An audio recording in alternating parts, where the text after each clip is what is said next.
आज हम आपको धरती पर बने एक ऐसे सचखंड के दर्शन करवाने जा रहे हैं जो दुनिया का सबसे प्रसिद्ध धार्मिक स्थान है, जिसे 8 सिख गुरुओं की चरण धूल प्राप्त है। जहाँ के अमृत सरोवर में स्नान करने से लाइलाज बीमारियां भी ठीक होती हैं। ये वो स्थान है जहाँ गुरुओं की कृपा से इतना खजाना है जिसका आप अंदाजा भी नहीं लगा सकते। ये वो पवित्र स्थान है जिसके बनने की भविष्यवाणी गुरु नानक देव जी ने कई साल पहले से ही कर दी थी। इस स्थान का निर्माण एक ऐसे सिख गुरु ने किया है जो बचपन में अनाथ थे, जिन्हें 2 वक्त की रोटी भी नसीब नहीं होती थी। उबले चने बेचकर अपना घर चलाया करते थे। आज उन्हीं के इस दर पर हर दिन उनका करोड़ों का श्रृंगार होता है। हर दिन यहाँ 1 लाख लोग लंगर छकते हैं। जिस बच्चे से लोग नफरत किया करते थे, अनाथ होने के कारण उसे पनौती मानते थे, आज उन्हीं के दर से लोग मुंह मांगी मुरादें पाते हैं। इस वीडियो में हम आपको ये भी बताएंगे कि दुश्मनों द्वारा कई हमले होने के बावजूद इस स्थान की शान और मर्यादा कभी खत्म नहीं हुई, बल्कि इस स्थान को मिटाने वालों का आज नामो निशान भी नहीं बचा। ये सारी घटनाएं जिस स्थान पर घटित हुई थी वो है सचखंड श्री हरमंदिर साहिब। वीडियो के एंड में हम आपको श्री हरमंदिर साहिब में बने कुछ ऐसे स्थानों के बारे में भी बताएंगे जिसके बारे में आपने पहले कभी नहीं सुना होगा। सो वीडियो को एंड तक आप जरूर देखें और वीडियो पसंद आने पर ज्यादा से ज्यादा शेयर करें।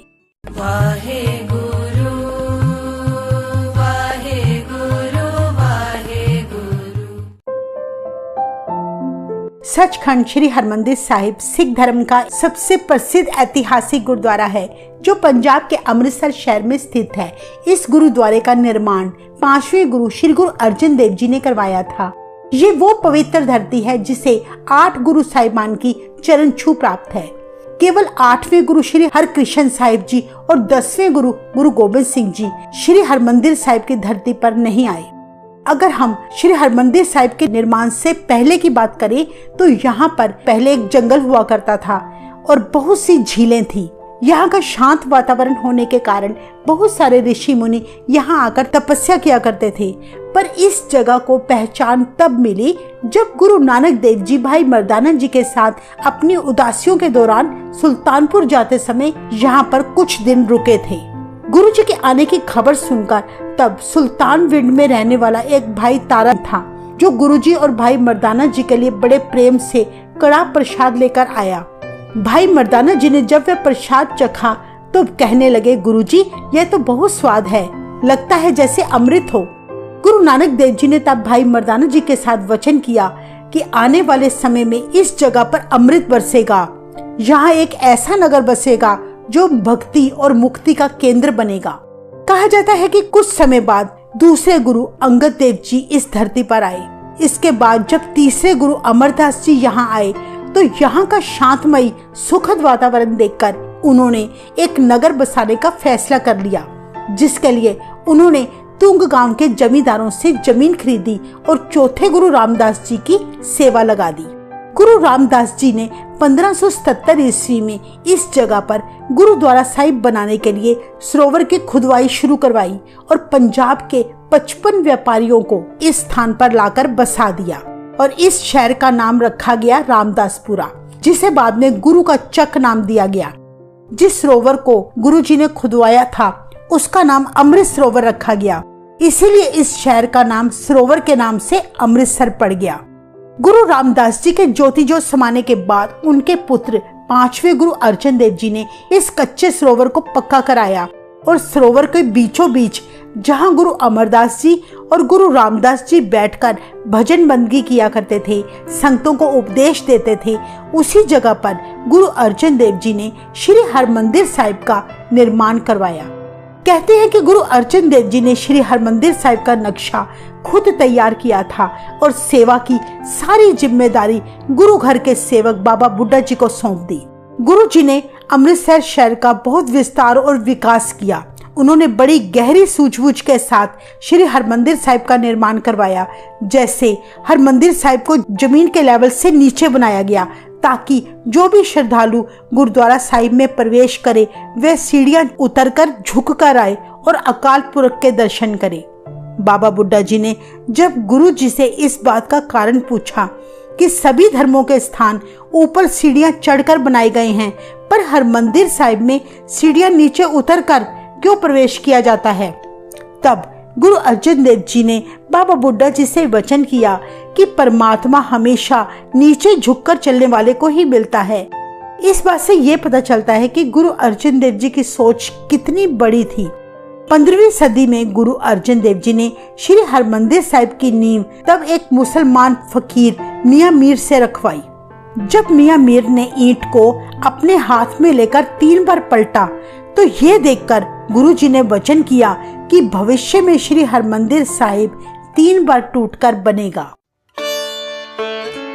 16वीं सदी की शुरुआत में श्री हरमंदिर साहिब का महत्व काफी बढ़ने लगा। श्री गुरु अर्जन देव जी द्वारा हरमंदिर साहिब में श्री गुरु ग्रंथ साहिब जी स्थापित करने के बाद सिख धर्म का विकास तेजी से होने लगा। पंजाब में से लोग जत्थे के रूप में यहाँ के पवित्र सरोवर में स्नान करने आया करते और श्री गुरु ग्रंथ साहिब जी के आगे नतमस्तक होते। धीरे धीरे दूसरे धर्म के लोग भी यहाँ आकर बहुत प्रभावित हुए और सिख बनने लगे। गुरु अर्जन देव जी की महानता दूर दूर तक फैल गई। ये बात मुगलों को रास न आई, क्योंकि लाखों की तादाद में मुस्लिम भी गुरु के सिख बनते जा रहे थे, जिसका सबसे बड़ा कारण यह था कि गुरु अर्जन देव जी ने मुसलमानों के सबसे महान फकीर मियां मीर जी से हरमंदिर साहिब की नींव रखवाई थी। मियां मीर गुरु जी से मिलकर इतने प्रभावित हुए थे कि वे सुखमनी साहिब का पाठ करने लगे। मुगल सरकार ने चिढ़कर तब झूठे आरोप लगाकर गुरु अर्जन देव जी को बड़ी क्रूरता से मौत की सजा सुनाकर शहीद कर दिया था, जिसके बाद मुगल श्री हरमंदिर साहिब को अपने कब्जे में लेने की कोशिश करने लगे। सिखों को हरमंदिर साहिब में पूजा करने, सरोवर में स्नान करने की सख्त मनाही कर दी गई। गुरु गोबिंद सिंह जी के ज्योति जोत समाने के बाद मुगल शासकों के द्वारा हरमंदिर साहिब को कई बार नष्ट किया गया। 10 अप्रैल 1762 में हरमंदिर साहिब को अब्दाली ने बारूद से उड़ा दिया। पवित्र सरोवर में गंद डालकर हरमंदिर साहिब को पूरी तरह से भर दिया। मस्सा रंगन नामक मुसलमान ने श्री हरमंदिर साहिब पर कब्जा करके इस पवित्र स्थान की बेअदबी की थी, पर मुगलों का जुल्म ज्यादा देर तक न चल सका। अंत में बाबा दीप सिंह जी ने ढेरों सिखों के साथ अपनी शहादत देकर इस पवित्र स्थान को मुगलों से छुड़ाने में कामयाब हुए। उनके बाद यहाँ मुगल फिर कभी भी हमला न कर सके। अगर हम इतिहास पर नजर डालें तो कई बार वैरियों ने और उस समय की हुकूमत ने हरमंदिर साहिब पर हमले किए और कितनी ही बार यहाँ कब्जे हुए, कितने ही सिखों को कुर्बानियां देनी पड़ी, पर वाहेगुरु की कृपा से श्री हरमंदिर साहिब कभी बंद नहीं हुआ और ना ही कभी होगा। सिख राज की स्थापना के बाद श्री हरमंदिर साहिब में सोना और संगमरमर लगाया गया। महाराजा रणजीत सिंह ने 1802 में श्री हरमंदिर साहिब गुरुद्वारे का बाहरी हिस्सा 750 किलो शुद्ध सोने से मढ़वाया था। तब से यह गुरुद्वारा गोल्डन टेम्पल के नाम से जाना जाने लगा। उससे पहले महाराजा रणजीत सिंह ने गुरुद्वारे की रेनोवेशन के लिए 50 लाख रुपए दिए थे। इस तरह राजे महाराजे और बड़े सरदारों द्वारा समय समय पर कीमती भेंटें दी गई, पर सबसे ज्यादा महाराजा रणजीत सिंह की तरफ से दी गई थी। आज भी वे कीमती भेंटें गुरुद्वारा साहिब में संभाल कर रखी गई हैं, जैसे सोने चांदी के फावड़े, कीमती मोती, नीलम और सोने के गहने, कीमती छत्र, चांदी के तसले आदि। इन सभी दुर्लभ और बेशकीमती वस्तुओं के दर्शन गुरु साहिबान के गुरपर्व पर किए जाते हैं। गुरुओं के सत्कार के लिए श्री दरबार साहिब में ये सारी बहुमूल्य वस्तुएं सजाई जाती हैं, जिनकी कीमत का अंदाजा भी नहीं लगाया जा सकता। श्री दरबार साहिब की जिस जगह में ये कीमती सामान संभाल कर रखे जाते हैं उसे तोशा खाना कहते हैं। यह तोशा खाना दरबार साहिब में प्रवेश करते ही सीधे हाथ की तरफ एक कमरे की पहली मंजिल पर बना है, जहां ये कीमती सामान बड़ी एहतियात के साथ रखा जाता है। कहा जाता है कि 1923 में दरबार साहिब की कार सेवा के दौरान 5 प्यारों ने सेवा की शुरुआत इन 6 फावड़ों के साथ की थी, जो सोने और चांदी के बनाए गए थे। इसके साथ ही 16 चांदी के तसले 1923 की कार सेवा में काम में लाए गए थे, जो गुरपर्व वाले दिन दरबार साहिब में सजाए जाते हैं। ये तलवार जो आप देख रहे हैं महाराजा रणजीत सिंह की है, जो सोने की बनी हुई है। इसमें हीरे जड़े हुए हैं। ये ऐतिहासिक तलवार गुरपर्व के अवसर पर दरबार साहिब में गुरु चरणों में सजाई जाती है। ये सच्चे मोतियों का हार है, जिसे एक ऐसे अंग्रेज श्रद्धालु द्वारा शुक्राने के तौर पर भेंट किया गया था, जिसके कैंसर का लाइलाज रोग सरोवर में स्नान करने और दरबार साहिब में अरदास करने के बाद ठीक हुआ था। ये भी खास अवसर पर गुरु जी के चरणों में इस तरह सजाया जाता है। ये जो आप सोने के 2 बड़े फूलदान देख रहे हैं, दिल्ली के एक ऐसे सिख द्वारा शुक्राने के तौर पर भेंट किए गए थे, जिनके घर में कई सालों से कोई संतान ना थी, पर दरबार साहिब में स्नान करके और अरदास करने के बाद वाहेगुरु की मेहर सदका उन्हें 2 पुत्रों की दात हासिल हुई थी। दरबार साहिब से अपनी मन्नतें पूरी होने पर संगतें अपनी श्रद्धा और शुक्राने के तौर पर दरबार साहिब में अपनी भावना अनुसार धन के साथ साथ सोना भी भेंट करती रहती हैं। संगतों द्वारा भेंट किए सोने को शुद्ध करके सोने की ईंटों के रूप में बदलकर तोशे खाने में बड़ी हिफाजत से रख दिया जाता है। स्क्रीन पर जो आप ये चंदन की तारों का बना चमर देख रहे हैं, 1925 में एक मुसलमान फकीर हाजी मोहम्मद मस्कीन जी द्वारा बड़ी श्रद्धा से इसे भेंट किया गया था। तोशे खाने में एक बहुत ही कीमती और सुंदर चांदनी है। इस चांदनी के ऊपर बड़े महंगे हीरे और रतन जड़े हुए हैं। ये चांदनी महाराजा रणजीत सिंह को हैदराबाद के नवाब ने भेंट की थी, पर बाद में महाराजा रणजीत सिंह ने वो चांदनी दरबार साहिब में भेंट कर दी थी। हम आपको बता दें कि 1990 के दौरान श्री हरमंदिर साहिब की इमारत को 500 किलो शुद्ध सोने के साथ फिर से रेनोवेट किया गया था, जो आजकल इसकी कीमत करीब 135 करोड़ आंकी जाती है। ये काम देश के कोने कोने से आए निपुण आर्टिस्टों द्वारा कराया गया था, जिसे करने में करीब 4 साल लगे। वीडियो में आगे बढ़ने से पहले हमारी आपके आगे रिक्वेस्ट है कि आप चैनल को सब्सक्राइब जरूर करें, जहां हम इस तरह की सिख इतिहास से जुड़ी अनसुनी बातें बताते रहते हैं। श्री हरमंदिर साहिब में बाबा बुड्ढा जी की दुख भंजनी बेरी के पास कोने में जहां जल की सेवा की जाती है, उसके बिल्कुल सामने परिक्रमा में ये जो चक्र आपको दिख रहा है, केवल ये संगमरमर का डिजाइन नहीं है, बल्कि इसके साथ इतिहास की एक बहुत बड़ी घटना जुड़ी है। ये बात 1740 की है, जब मस्सा रंगन ने सिखों के दरबार साहिब पर अपना कब्जा कर लिया था और यहाँ बहुत तरह के कुकर्म किए थे। वो इस पवित्र स्थान में शराब पिया करता था, वेश्याएं नचाता था। सो उस वैरी का खात्मा करने के लिए और हरमंदिर साहिब में हो रही इस बेअदबी को रोकने के लिए भाई सुखा सिंह और भाई मेहताब सिंह ने दरबार साहिब में प्रवेश करके मस्सा रंगन का सिर धड़ से अलग किया था। भाई मेहताब सिंह ने मस्सा रंगन का कटा सिर अपने नेज़े पर टांग लिया था। कहते हैं जब सिख हरमंदिर साहिब से बाहर जाने लगे तो उन्हें लगा कि कहीं वैरियों को ये ना लगे कि मस्से रंगन को उसकी करनी की सजा देकर सिख भाग गए हैं। सो उन्होंने ये स्थान जिसके आप अब दर्शन कर रहे हैं, इसी स्थान पर अपने घोड़ों को घुमाकर सिखों ने उन वैरियों को ललकारा था और फतेह का जयकारा लगाया था, और वे इसी जगह पर कुछ देर रुके भी थे। सो इसी घटना को याद करने के लिए यह चक्र बनाया गया है। परिक्रमा में केवल यही एक चक्र बना हुआ है और इसके अलावा किसी कोनों में कोई चक्कर नहीं बनाया गया। हम सब हरमंदिर साहिब तो जरूर गए होंगे और इस स्थान से गुजरे भी होंगे, पर इस डिजाइन पर हमने कभी गौर नहीं किया होगा। सो अगली बार जब आप हरमंदिर साहिब जाएं तो जरूर इस जगह के दर्शन करके आएं।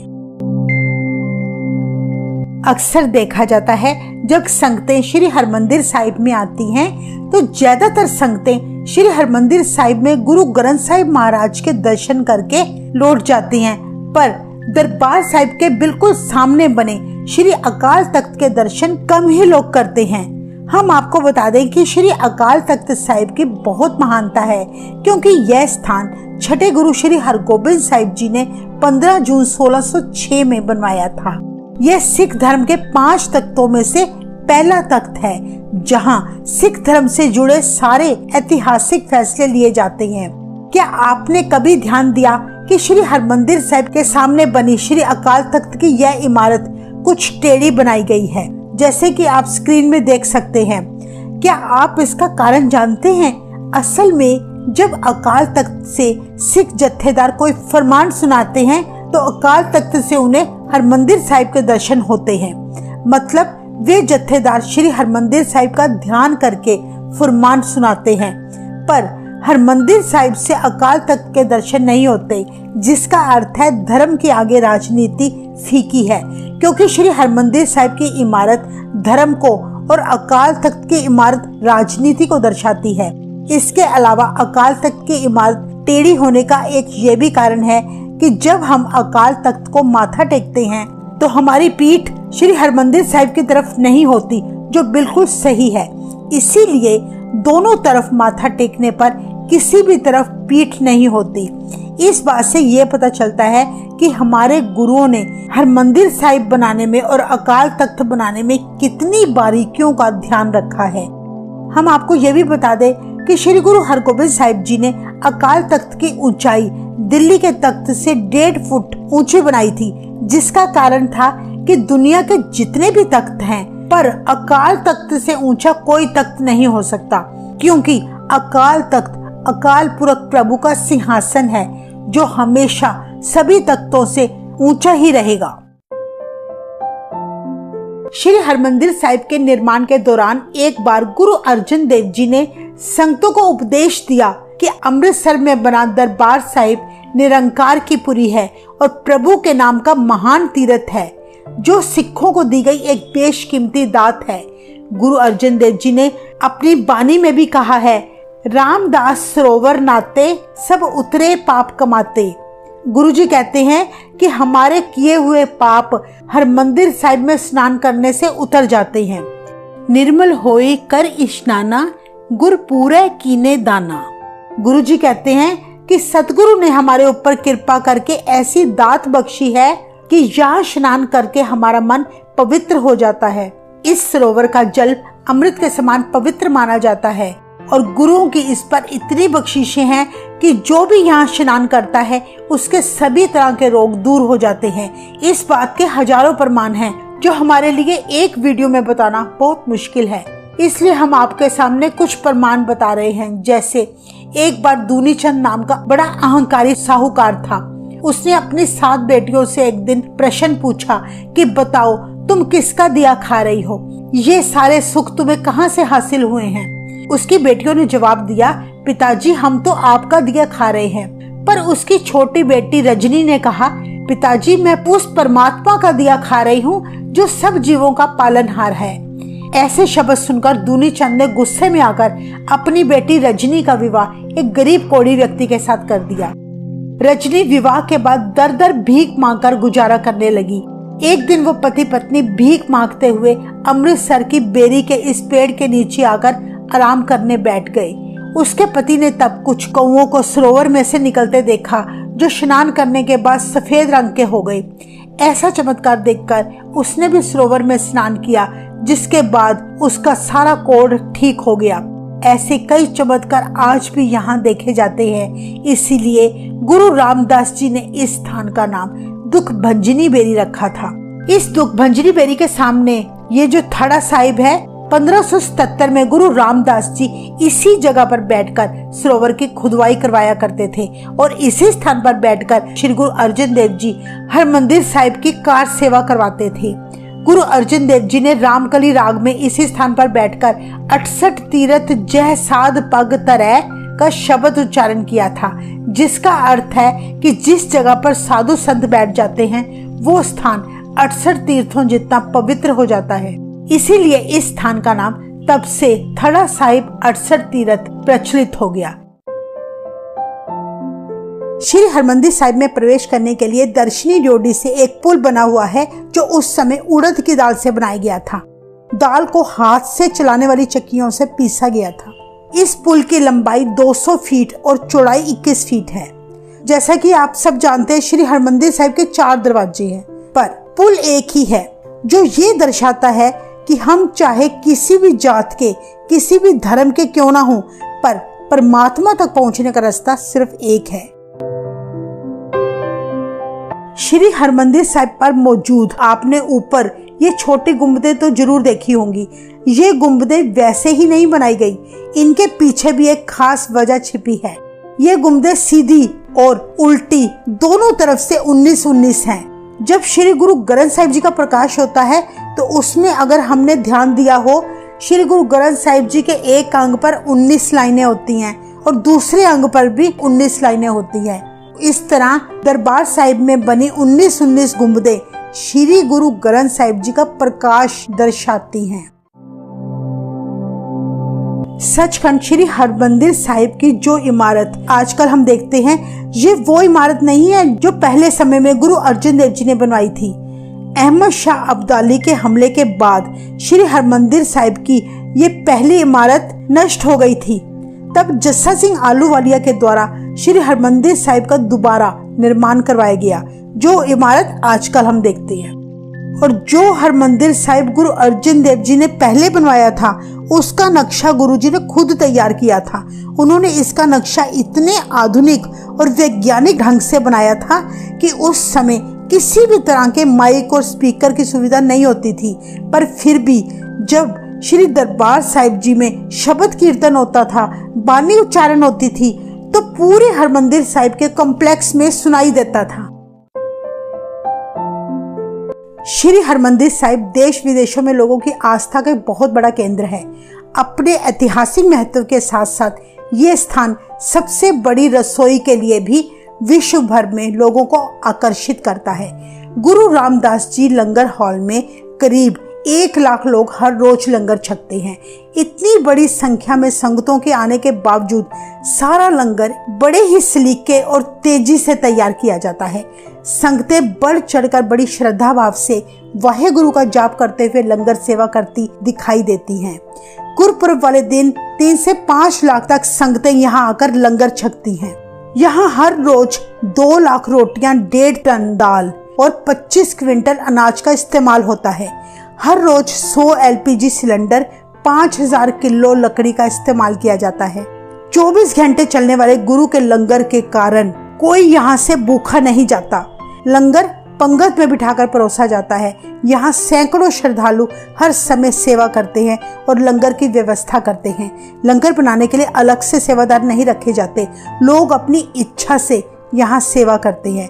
ये माना जाता है कि यहाँ सेवा करने से हमारे पाप कर्म पुण्य कर्मों में बदल जाते हैं। तो ये थी श्री हरमंदिर साहिब से जुड़ी बेहद खास बातें। अगर आप श्री हरमंदिर साहिब के बारे में कुछ और बातें भी जानना चाहते हैं तो हमें कमेंट करके बताएं। वाहेगुरु जी का खालसा, वाहेगुरु जी की फतेह।